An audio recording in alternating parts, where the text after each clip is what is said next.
Deglur assembly ज़िमनी इंतखाबात में कांग्रेस की प्रचार मुहिम जोरों पर है।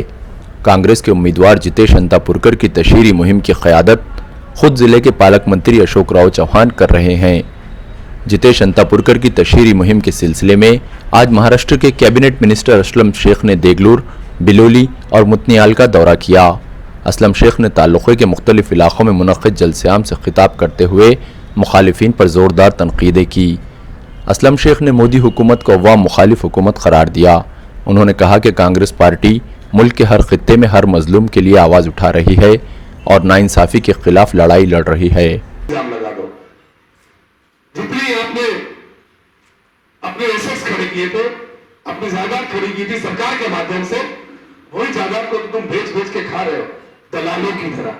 एक दलाल जो होता है, जो अपनी दलाली के लिए जो है ना, अगले वाले का घर अच्छे में बिके या कम में बिके, अपनी दलाली बनना चाहिए, उसलिए जिंदा रहता है।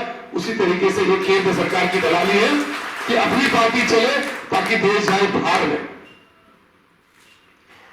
ये सोच और ये विचार से जो है ये सरकार चल रही। बताइए, एक प्रेस वाला, कई मीडिया के बड़े हेड आज घर में सालों से बैठ के जो है अपना यूट्यूब चैनल चला रहे। क्यों चला रहे? है किसी मीडिया में हिम्मत कि नरेंद्र मोदी से पूछ ले कि भाई आज तुमने 7 साल हो गए, क्या करके हाथ रखा हुआ है? क्यों यहाँ पे इतने सारे लोग मारे गए? क्यों किसान, आज 600 से ज्यादा लोगों ने अपनी जानें दे दी है। एक जमाना वो था कांग्रेस के जमाने में कि अगर एक रेल का एक्सीडेंट होता था, 2 लोग मर जाते थे, तो जो है मंत्री अपना राजीनामा देता था। एक ये प्रधानमंत्री है कि जितने लोग मरते हैं मर जाए, मैं अपना सूट बूट और मैं अपना जो है हजारों करोड़ का प्लेन लेके जो करना मैं करूंगा, आपको जो समझ में आता है वो करिए।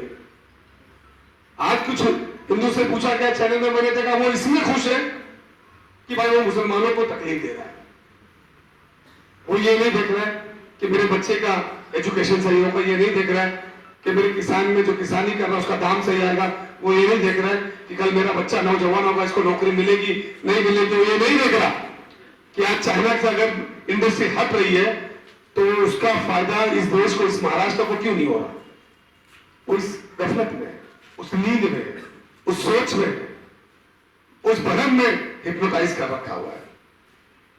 वक्त बहुत कम है, जाना भी था लेकिन एक जगह और जाना, लेकिन जाते जाते इतना जरूर कहूंगा कि उस कौम का कुछ नहीं होता, चाहे हिंदू हो चाहे मुसलमान हो, जो कौम खुद अपने आप को बदलना नहीं चाहती, उसको कोई भगवान और कोई अल्लाह मदद नहीं करता। साल पहले असेंबली का इलेक्शन हुआ, नांदेड़ में देगलूर नाका सबसे मशहूर एरिया है। देगलूर नाके पर प्रकाश जी अंबेडकर साहब आए और उन्होंने तकरीर की उनके उम्मीदवार के लिए।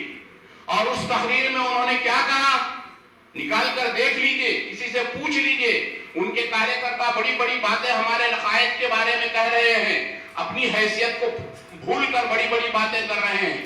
प्रकाश अंबेडकर साहब ने देगलूर नाके की असेंबली इलेक्शन की सभा में कहा कि मुसलमानों को, महाराष्ट्र के और हिंदुस्तान के मुसलमानों को दोनों हाथों से खाने की आदत हो गई, दोनों हाथों से खाने की आदत हो गई। कितनी बेइज्जती की बात है, कितनी बुरी बात है। एक कौम के बारे में बोल रहे हैं आप, एक कौम के, किसी पार्टी के बारे में बोले हम समझ सकते हैं, सियासी तौर पे तनकीद कर रहे हैं आप, लेकिन एक कौम के बारे में आप ये कहते हैं। और आपका क्या अमल है, आप कब आते हैं और क्या करते हैं, क्यों दरार डालते हैं, आपकी वजह से किसको इनडायरेक्ट फायदा पहुंचता है, ये सारी बातों को आपको समझने की जरूरत है। जज्बात में बहने के बजाय संजीदगी से गौर करके अपने वोट का सही इस्तेमाल करें। आपके सामने मुसलमान की क्या हैसियत है? आपके सामने मुसलमान की क्या हैसियत है? 2 मिनट।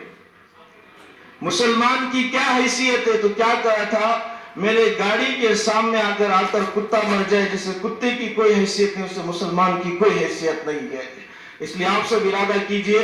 और कांग्रेस के लीडर हजरात, हम इनसे कहते हैं, आप वोट के अलावा भी आते रहिए, सिर्फ आप वोट मांगने मत आइए। आप बताइए हम कौम के हमदर्द है, हम वोट देने वालों के हमदर्द है।